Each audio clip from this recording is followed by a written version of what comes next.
கர்த்தருடைய பரிசுத்த நாமத்துக்கு மகிமை உண்டாவதாக. எலோஹிம் விடுதலை வார்த்தை என்ற நிகழ்ச்சி மூலமாக உங்கள் யாவரையும் நான் சந்திப்பதில் பெரிய மகிழ்ச்சி அடைகிறேன். இந்த காலை நேரத்தில் உன்னதமான ஆண்டவர் உயர்த்தி நம்ம எல்லாரும் சேர்ந்து நம்ம பாடப்போகிறோம். துதிக்கும் கனத்திற்கும் பாத்திரரே என்று சொல்லி அந்த உன்னத ஆண்டவர் உயர்த்துவோமா. அவர் தூயவர், நமக்கு துணையாளராக இருக்கிறாரே. அவருடைய நாமத்தை யாரெல்லாம் அறிந்திருக்கிறார்களோ அவர்களுக்கு அனுகிரகம் செய்கிறவரே உம்மை ஆராதிப்பேன் என்று சொல்லி முழுவலத்தோடு கர்த்தரை ஆராதிப்போமா. ஆமென்.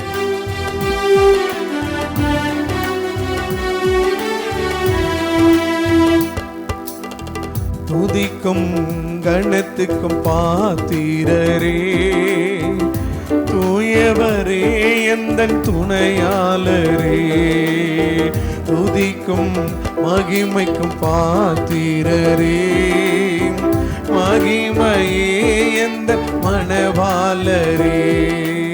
ஆராதனை ஆராதனை ஆராதனை உமக்கே ஐயா.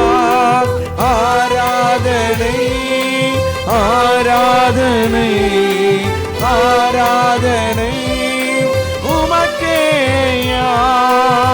துதிக்கும் கணத்துக்கும் பாத்திரரே, தூயவரே எந்த துணையாளரே. இந்த நாமம் அறிந்த உங்களை என்னை அவர் விடுவிக்கிறவராய் இருக்கிறாரே. அவர் உயர்த்தி மகிழ செய்கிற கர்த்தர் நம்மோடு இருக்கிறார். மகிமைக்கு பாத்திரர், நீ கணத்துக்கு பாத்திரர். எல்லாரையும் விடுவிக்க உடைய கரத்தினாலே ஆகும்னு சொல்லி அந்த உன்னதமான ஆண்டவரை உயர்த்துவோம். ஆமென். உந்தன் நாமம் அறிந்த என்னை, உம்மில் வாஞ்சு கொண்ட என்னை விடுவித்து உயர்த்திடுவே, உயர்த்தியே மகிழ்ந்திடுவே. உந்தன் நாமம் அறிந்த என்னை, உம்மில் வாஞ்சு கொண்ட என்னை விடுவித்து உயர்த்திடுவே, உயர்த்தியே மகிழ்ந்திடுவே. துதிக்கு பாத்திர நீரல்லவோ, மகிமைக்கு பாத்திர நீரல்லவோ. துதிக்கு பாத்திர நீரல்லவோ, கணத்துக்கு பாத்திர நீரல்லவோ, நீரல்லவோ. ஆராதனை ஆராதனை ஆராதனை உமக்கே ஐயா. ஆராதனை துதிக்கு பாத்திரரே, நீ கணத்துக்கு பாத்திரே. ஆராதனை ஓ நன்றி. நீர் ஒருவரே, நாங்கள் உம்மை நாம் இருக்கிறோம். ஆராதனை ஆராதனை உமக்கே. நீங்க துதிக்கோ கணத்திற்கோ நீர் மகிமைக்கு நீர் பாத்திர. தூயவரே ஆண்டவரே, இந்த ஆராதனை நேரத்தில் ஒருமனப்பட்டு உங்களுடைய சமூகத்தில் நாங்கள் உங்களை நோக்கி நாங்கள் பார்க்கிறோம். நீங்க சியோனில் இருந்து பரிசுத்த ஸ்தலத்தில் இருந்து எங்களுக்கு ஒத்தாசை அனுப்புங்கப்பா. எங்களை நீங்க நடத்துங்க. ஆபத்து காலத்தில் அனுகூலமான துணையாய் இருந்து நடத்துவீராக. உங்களுடைய கருத்துக்கு நேரம் நாங்கள் அர்ப்பணிக்கிறோம். இயேசுவின் நாமத்தில் பிதாவே. ஆமென் ஆமென் ஆமென். அல்லேலூயா. கிறிஸ்துவுக்குள் பிரியமானவர்களே, இந்த காலை நேரத்தில் நம்ம ஆண்டவருடைய வார்த்தையை நம்ம தியானிக்க போகிறோம். ஏசாயா தீர்க்கதரிசன புஸ்தகம் 58வது அதிகாரம் 11வது வசனத்தை நம்ம வாசிக்க கேட்போம். ஏசாயா தீர்க்கதரிசன புஸ்தகம் 58வது அதிகாரம் 11வது வசனம். கர்த்தர் நித்தமும் உன்னை நடத்தி மகா வறட்சியான காலங்களில் உன் ஆத்துமாவை திருப்தியாக்கி உன் எலும்புகளை நினமுள்ளதாக்குவார். நீ நீர்ப்பாய்ச்சலான தோட்டத்தை போலவும் வற்றாத நீரூற்றை போலவும் இருப்பாய். வேதம் சொல்லுகிறது, நீ நீர்ப்பாய்ச்சலான தோட்டம், வற்றாத நீரூற்று. கர்த்தர் உங்களை நித்தமும் நடத்துவார் என்று வேதம் சொல்லுகிற பிரியமானவர்களே. இந்த ஆண்டவர் நம்ம ஆராதிக்கிற தேவன் எப்படிப்பட்டவரா? நம்மளை ஒவ்வொரு நாளும் அவர் நடத்துகிறவர். நல்ல மெய்ப்பன் எப்படி தன் மந்தையை மேய்த்து நடத்துகிறாரோ, அந்த ஆட்டுக்குட்டியை நடத்துவது போல ஆண்டவர் உங்களை என்னையும் அவர் நடத்துவார். நீதியின் பாதையில் நடத்துவார், அமர்ந்த தண்ணீர்கள் நடத்துவார், புல்லுள்ள இடங்களில் நடத்துவார், மரண இருளில் பள்ளத்தாக்களையும் கர்த்தர் நம்மளை நடத்துவாருங்க. நம்ம ஆராதிக்கிற ஆண்டவர் எப்படிப்பட்டவரா? நம்மளை நடத்துகிற தெய்வம். இதுவரை நடத்தினார், இதுவரை பாதுகாத்தாரு, இனி பாதுகாப்பார். பிரியமானவர்களே, ஆண்டவர் நடத்தின ஒரு மனுஷனை யார் ஆண்டவர் நடத்துவாரா? அவர் எப்படி நடத்தினான்னு சொல்லி பார்க்கும்போது 2 ராஜாக்களின் புஸ்தகம் 18வது அதிகாரத்துக்கு நேராக இந்த வேதாகமத்தை நம்ம திருப்பிக் கொள்ளுவோம். 2 ராஜாக்கள் 18வது அதிகாரம் 5ஆம் வசனம், 6ஆம் வசனம், 7ஆம் வசனத்தை வாசிக்க கேட்போம். அவன் இஸ்ரவேலின் தேவனாகிய கர்த்தரின் மேல் வைத்த நம்பிக்கையிலே அவனுக்கு பின்னும் அவனுக்கு முன்னும் இருந்த யூதாவின் ராஜாக்களில் எல்லாம் அவனைப் போல் ஒருவனும் இருந்ததில்லை. ஒருவனும் அவனைப் போல் இருந்ததில்லை. அவன் கர்த்தரை விட்டு பின்வாங்காமல் அவரை சார்ந்திருந்து கர்த்தர் மோசேக்கு கற்பித்த அவருடைய கற்பனைகளை கைக்கொண்டு நடந்தான். ஆகையால் கர்த்தர் அவனோடு இருந்தார். ஆகையால் கர்த்தர் அந்த எசேக்கியா ராஜாவோடு இருந்தார்.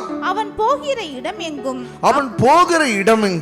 அவனுக்கு அனுகூலமாயிற்று. அல்லேலூயா.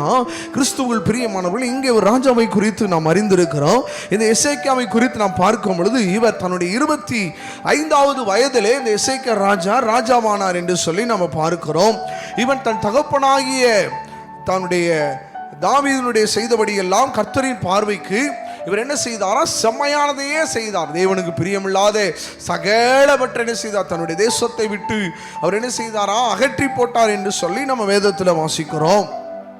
இந்த எசேக்கியா ராஜாவை குறித்து எசேக்கியா ராஜாவுக்கு மேல் ஒரு நம்பிக்கை இருக்கிறது. அந்த நம்பிக்கை எப்படிப்பட்ட நம்பிக்கைன்னா, இந்த உலகத்தில் எந்த மனுஷனும் ஆண்டவர் மேலே வைக்க முடியாத ஒரு நம்பிக்கை. அதனால தான் வசனம் சொல்லுகிறது, எசேக்கியா ராஜாவை போல யூதா ராஜாக்களில் நம்பிக்கை வைத்த ராஜா ஒருவனும் இல்லை என்று வேதம் குறிப்பிடு. அப்படின்னா அவ்வளோ நம்பிக்கையை ஆண்டவர் மேலே வச்ச மனுஷர் யாருன்னா இந்த எசேக்கியா ராஜா. 2வது வசனம் சொல்லுகிறது, இந்த எசேக்கியா ராஜா கர்த்தரை விட்டு அவன் பின்வாங்காமல் ஆண்டவரை சார்ந்திருந்தவர். ஒரு மனுஷன் ஆண்டவர் நடத்தணும்னு நம்ம விரும்புகிறோம். ஆனால் ஆண்டவர் நம்மள்கிட்ட என்ன எதிர்பார்க்கிறார்? குவாலிஃபிகேஷன் என்ன ஆண்டவர் நடத்தணும், என் குடும்பத்தை ஆண்டவர் நடத்தணும், எங்கள் காரியங்கள் ஆண்டவர் நடத்தணும் நம்ம விரும்புகிறோம். ஆனால் வசனம் நம்ம பார்க்குறோம், எசேக்கியாவை போல கர்த்தர் மேலே நம்பிக்கை வைக்கணும். வசனம் சொல்லி, நாசியில சுவாசம் உள்ள மனிதனை நம்புவதை பார்க்கிலும் கர்த்தர் பேரில் பற்றுதலாக இருப்பதே நலம். கர்த்தர் மேலே நமக்கு நம்பிக்கை இருக்கணுங்க. அந்த நம்பிக்கை இல்லாமல் நம்முடைய வாழ்க்கையில் ஆண்டவரை நடத்திப்ப நம்ம பார்க்கவே முடியாது. ஆனால் ஆண்டவர் நடத்தணும்னு விரும்புகிறோம், விசுவாசம் வேணுங்க, நம்பிக்கை வேணும். அப்போ இங்கே வேதம் சொல்லுகிறது, எசேக்கியா என்ன செஞ்சாரா? கர்த்தரை நம்பினார். அந்த நம்பிக்கையில் எசேக்கியாவுக்கு முந்தின மனுஷனும் கிடையாது, பிந்தின மனுஷனும் இல்லை. எரேமியா 17வது அதிகாரம் 7ஆம் வசனத்தில் கர்த்தர் மேல் நம்பிக்கை வைத்து கர்த்தரையே தன் நம்பிக்கையாய் கொண்டிருக்கிற மனுஷன் பாக்கியவான். அப்போ பாருங்க, நம்ம கர்த்தர் மேலே வைக்கிற நம்பிக்கை நம்மளுக்கு பாக்கியம் உள்ள ஒரு வாழ்வு கொடுக்கும். இந்த எசேக்கியா ராஜா என்ன பண்ணாருங்க? கர்த்தரை நம்பினார் என்று சொல்லி நம்ம பார்க்கிறோம். 2வது வேதம் சொல்லுகிற 6ஆம் வசனத்தில் அவன் கர்த்தரை விட்டு பின்வாங்காமல் அவரை சார்ந்திருந்து மோசே கற்பித்த கட்டளைகளின்படியெல்லாம் நடந்தாராம். அல்லேலூயா. அவர் இப்போ யாரை சார்ந்து இருக்கிற எசேக்கியா ராஜா அப்படின்னா கர்த்தரை சார்ந்து இருந்தார். இன்னைக்கு வசனம் சொல்லுகிறது பார்த்தோன்னா, சுவிசேஷ பாடத்தில் செடி கொடியில் நிலைத்திருக்கும் பொழுது கனி கொடுக்கும். அப்போ நம்ம யாரை சார்ந்து இருக்கிறோம் அப்படின்றத ஆண்டவர் பார்ப்பார். மனுஷனை சார்ந்து இருக்கிறோமா, சுயபலத்தை சார்ந்திருக்கிறோமா, ஆழ்பலத்தை நாம் சார்ந்து இருக்கிறோமா, நம்ம திறமையை சார்ந்து இருக்கிறோமா? அந்த எசேக்கியா ராஜாவை குறித்து வசனம் சொல்லுகிறது, அவன் ஆண்டவரை விட்டு பின்வாங்கலை, அவர் கர்த்தரையே சார்ந்திருந்தார். நீங்கள் நம்முடைய வாழ்க்கையில் கர்த்தர் நடத்தணும்னு நீங்கள் விரும்புகிறீங்களா? நீங்கள் கர்த்தரை சார்ந்து இருக்கும் பொழுது கர்த்தர் உங்களை என்ன செய்வாருங்க? பின்வாங்காமல் நடத்துவார். கர்த்தர் மேலே நம்பிக்கை வைக்கணும். நீங்கள் கர்த்தரை சார்ந்து இருக்கும் பொழுது அந்த கர்த்தர் உங்களுக்கு என்ன செய்வாங்க? ஒரு பெரிய அற்புதத்தை செய்வாரு. ஏசாயா தீர்க்கதரிசன புஸ்தகம் 26வது அதிகாரம் 13ஆம் வசனத்தை வாசிக்கும் பொழுது, உம்மை உறுதியாய் பற்றி கொண்ட மனதை உடையவன் உண்மையே நம்பி இருக்கிறபடியினாலே அவனை நீ பூரண சமாதானத்துடன் காத்து கொள்ளுவீர். ஒரு மனுஷன் ஆண்டவரை நம்பி இருக்கும் பொழுது, ஆண்டவரையே அவன் சார்ந்து இருக்கும் பொழுது, அவனை கர்த்தர் என்ன செய்வாரா? பூரண சமாதானத்தில் ஒரு குறையில்லாமல் என்ன செய்வாரே? கர்த்தர் நடத்துவார். அல்லேலூயா. இந்த வார்த்தையை கேட்கிற தேவனுடைய பிள்ளைகளே, நீங்க யாரை நம்பி இருக்கிறீங்க? உங்களுக்கு யாரை நீங்கள் சார்ந்து இருக்கிறீர்கள்? கர்த்தரை சார்ந்து இருக்கிறீங்களா? வேதம் ரொம்ப தெளிவாக சொல்லுகிறது, கர்த்தரை சார்ந்து இருக்கிற உங்களுக்கு ஆண்டவர் அற்புதம் செய்வார். 2வது, அவர் கட்டளையிட்ட அந்த கற்பனைகளின்படி கட்டளையின்படி நடந்தாராம். வேதம் என்ன சொல்லுகிறதோ, வேதத்துல என்ன கற்பனைகள் கொடுக்கப்பட்டிருக்கிறோ, நியாயப்பிரமாணம் கொடுக்கப்பட்டதோ, அந்த நியாயப்பிரமாணத்தின்படி நடந்த ராஜா யார் அப்படின்னா அந்த எசேக்கியா ராஜா. ஒரு ஆமென் சொல்லுவோமா? இந்த எசேக்கியா ராஜாவோடு கர்த்தர் இருந்தாருங்க. அப்போ ஆண்டவர் எசேக்கியா ராஜாவோட கூட இருந்தார்னு வசனம் சொல்லுகிற வாசிக்கும் பொழுது 7ஆம் வசனத்துல, ஆகையால் கர்த்தர் அவனோடு இருந்தார். உங்க கூட ஆண்டவர் இருக்கணும், கர்த்தர் உங்களை நடத்தணும் விரும்புறீங்களா? நீங்க கர்த்தரை நம்பணும். ரெண்டாவது, நீங்க அவரை சார்ந்து இருக்கணும், பின்வாங்கவே கூடாது. எவ்வளோ கஷ்டம் வந்தாலும், எவ்வளோ பிரச்சனை. சில பேர் பார்த்தீங்கன்னா அற்புதம் நடந்தால் மாத்திரம் தான் ஆண்டவரை தேடுவாங்க. ஒரு பிரச்சனை, ஒரு பலவீனம், ஒரு போராட்டம் வந்தால் மாத்திரம் அந்த கர்த்தரை தேடுவாங்க. அப்படி இல்லைங்க, எந்த நேரத்துலையும் கர்த்தரையே சார்ந்திருக்கணும், பின்வாங்கவே கூடாது. அடுத்து வசனம் சொல்லுகிற பாருங்க, அவர் என்னெல்லாம் கற்றுக் கொடுத்தாரோ அந்த நியாயப்பிரமாணத்தின்படி, வேதத்தின்படி வாழ்ந்தவர் யாருன்னு இந்த எசேக்கியா ராஜா. இப்படி அவர் வாழ்ந்தனால வசனம் சொல்லுகிறது, கர்த்தர் அவனோடு இருந்தார். ஹல்லேலூயா. அவன் செய்த காரியங்கள்ல வசனம் சொல்லுகிறது, அவன் போகிற இடமெல்லாம் அவனுடைய காரியம் அனுகூலமாயிற்று. இன்னைக்கு கர்த்தர் உங்களை நடத்த விரும்புகிறாரு. ஆனால் நீங்கள் என்ன செய்யலை? கர்த்தரை விட்டு விலகி போயிட்டீங்க. நீங்கள் அவரை சார்ந்து இருக்கலை. அப்புறம் எப்படி ஆண்டவர் உங்களை நடத்த முடியும்? வசனம் சொல்லுகிறது, கர்த்தர் அவனோடு இருந்தார். அவன் போகிற இடமெல்லாம் அவனுக்கு எப்படி இருந்துச்சாங்க? அனுகூலமாயிற்று. அல்லேலூயா. என்னாச்சா? அனுகூலமாயிற்று. நீங்கள் கர்த்தர் உங்கள் கூட இருந்தாருன்னா நீங்கள் எங்கெல்லாம் போகிறீங்களோ ஆண்டவர் உங்களை நடத்துவாருங்க. எல்லா காரியங்களும் உங்களுக்கு என்ன செய்யும்? அனுகூலமாக இருக்கும். இந்த எசேக்கியா ராஜாவின் நாட்களில் எவ்வளோ நெருக்கங்கள் வந்தது, யுத்தங்கள் வந்தது, போராட்டங்கள் வந்தது. எசேக்கியா ராஜா பிரச்சனை வரும்போதெல்லாம் ஆண்டோட சமூகத்தில் போய் ஏசாயா தீர்க்கதரிசியோடு இணைந்து, அசீரியா ராஜா யுத்தத்துக்கு எழும்பி வரும்போதெல்லாம் அவர் அங்கே ஆலயத்தில் போய் ஜெபிப்பார். இப்படி அவர் ஜெபிக்கும் பொழுது அந்த அசீரியா ராஜாவினுடைய கைக்கு கூட இந்த எசேக்கியா ராஜாவை கர்த்தர் தப்புவிக்கிறார். அல்லேலூயா. ஆண்டவர் நடத்தினாங்க. யுத்தத்தில் கூட எசேக்கியா ராஜாவுக்கு கர்த்தர் என்ன கொடுத்தாராம்? ஜெயத்தை கொடுத்தார் என்று சொல்லி தான் வசனம் சொல்லுகிறது. நீங்கள் வாசிக்கும் பொழுது அதே எசேக்கியா 2 ராஜாக்கள் புஸ்தகம் 18வது அதிகாரம் 30வது வசனத்தை வாசிப்போம். கர்த்தர் நம்மை நிச்சயமாய் தப்புவிப்பார், இந்த நகரம் அசீரியா ராஜாவின் கையில் ஒப்பு கொடுக்கப்படுவதில்லை என்று சொல்லி எசேக்கியா உங்களை கர்த்தரை நம்ப பண்ணுவான், அதற்கு இடம் கொடாதிருங்கள் என்று ராஜா சொல்லுகிறார். அதற்கு இடம் கொடாதிருங்கள் என்று சொல்லி என்ன செய்கிறார்? ராஜா சொல்லுகிறார். ஒருவேளை அந்த ராஜா அசீரியா எழும்பி ஒருவேளை இந்த எசேக்கியா ராஜாவுக்கு விரோதமாய், ஜனங்களுக்கு விரோதமாய் துர்ச்செய்தியை பரப்பலாம். நீங்க கர்த்தரை நம்புங்க, அவர் உங்களை விடுவிப்பார்னு சொல்லுவாரு. ஆனா நம்பாதீங்கன்னு சொல்லி அசீரியா சொல்லுவாரு. ஆனால் இந்த யூதா ராஜாவாகிய அந்த எசேக்கியா ராஜா என்ன செய்கிறாரு? கர்த்தரையே நம்பினார். அவர் கர்த்தரை நம்பின பொழுது அவருக்கு வர எல்லா பிரச்சனைகளும் கர்த்தர் எசேக்கியா ராஜா என்ன செஞ்சிடறாருங்க? விடுவித்தனாரு. இதே எசேக்கியா ராஜாவுக்கு இன்னொரு பிரச்சனை வருகிறது. அவரை பார்த்து ஏசாயா தீர்க்கதரிசி சொல்றாரு, நீ பிழைக்க மாட்டி, உன் வீட்டுக்காரியத்தை என்ன செய்யும்? ஒழுங்குபடுத்தும் அப்படின்னு சொல்லி 2 ராஜாக்கள் 20வது அதிகாரத்தில் வாசிக்க முடியும். அப்போ இந்த ஏசாயா சொன்ன இந்த தீர்க்க தரிசனத்தை கேட்டு இந்த எசேக்கியா ராஜா சுவர் பக்கமா திரும்பி அழுது ஜெபம் பண்றாரு. ஜெபிக்கும் பொழுது மறுபடியும் தீர்க்க தரிசனமா கர்த்தர் அந்த எசேக்கியாவோடு பேசுறார். பாருங்க 5ஆம் வசனத்துல, நீ திரும்பி போய் என் ஜனத்தின் அதிபதியாகிய எசேக்கியாவை நோக்கி, உன் தகப்பனாகிய தாவீதின் தேவனாய் இருக்கிற கர்த்தர் சொல்லுகிறது என்னவென்றால், உன் விண்ணப்பத்தை கேட்டேன். பாருங்க, உன் விண்ணப்பத்தை கேட்டேன், உன் கண்ணீரை கண்டேன், இதோ நான் உன்னை குணமாக்குவேன். 3ஆம் நாளிலே நீ கர்த்தருடைய ஆலயத்துக்கு போவாய். 3ஆம் நாளிலே நீ கர்த்தருடைய ஆலயத்துக்கு. பாருங்க, எந்த ராஜா பயந்து கலங்கினாரோ அவர் சுவர் பக்கமாய் திரும்பி ஜெபிக்கிறாரு. மறுபடியும் ஏசாயா சொல்றாரு, நினைசீவை பிழைப்பீர் என்று சொல்லுகிறார். அல்லேலூயா. பாருங்க, எசேக்கியா கர்த்தரை நம்பின ஒரு ராஜா தான். ஆனால் யுத்தத்தில் கர்த்தர் நடத்தினாரு. வியாதியின் பிடியில கர்த்தர் எசேக்கியா ராஜாவை நடத்தினார். பாருங்க, ஆண்டவர் உங்களை நடத்தணும்னு விரும்புறீங்களா? எவ்வளோ வியாதி வந்தாலும், எவ்வளோ பிரச்சனைகள் வந்தாலும், எவ்வளவு நெருக்கங்கள், யுத்தங்கள், மனுஷர்கள் எழும்பி வந்தாலும், நீங்க ஆண்டவரை நம்பும் பொழுது அந்த நம்பிக்கை ஒரு நாள் வீண் போகாது. கர்த்தர் மேல நீங்க வைக்கிற நம்பிக்கை நிச்சயமா முடிவு உண்டு. உங்க நம்பிக்கை வீண் போகாது. எசேக்கியா ராஜா கர்த்தரை நம்பினாரு.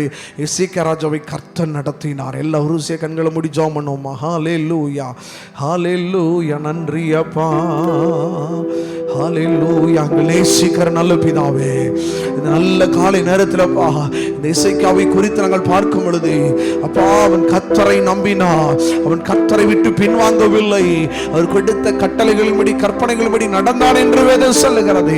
இந்த இசைக்கா ராஜாவோடு கர்த்தர் இருந்தீரப்பா. அதே போல அப்பா, இந்த வார்த்தையை கேட்கிற ஒவ்வொருவரோடு கர்த்தர் கூட இருங்கப்பா.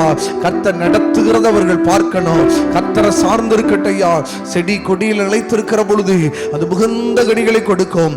இன்னில் நிலைத்திருங்கள். ஜனங்கள் உமக்குள்ள நிலைச்சிருக்கட்டும். உடைய விசுவாசத்தில், உடைய நம்பிக்கையில ஜனங்கள் நிலைத்து நிற்பதற்கு தேவன் நீர் அனுகிரகம் செய்வீராக. ஹல்லேலூயா, ஹல்லேலூயா, ஹல்லேலூயா. கர்த்தருக்குள்ளாய் நிலைத்திருக்க கர்த்தர் உதவி செய்யுங்கயா. ரீபா ஷாக்கா நரபா. இந்த வார்த்தையை கேட்கிற ஒவ்வொருவருக்கும் ஆண்டவரை நடத்திப்பவங்க பார்க்கணும். இவருடைய விசுவாசத்தின்படி அற்புதம் செய்வீராக. சொல்லணும், கர்த்தர் என்ன நடத்தினார், என் குடும்பத்தை நடத்தினார், என் ஊழியத்தை நடத்தினார், என் பிள்ளைகளை நடத்தினார் என்று சாட்சிகளாய் எழும்பட்டும் ஐயா. எந்த சூழ்நிலைகள் வந்தாலும் நிச்சயமா கர்த்தர் மேல் வைக்கிற நம்பிக்கை ஒரு அற்புதத்தை கொண்டு வரணும்பா.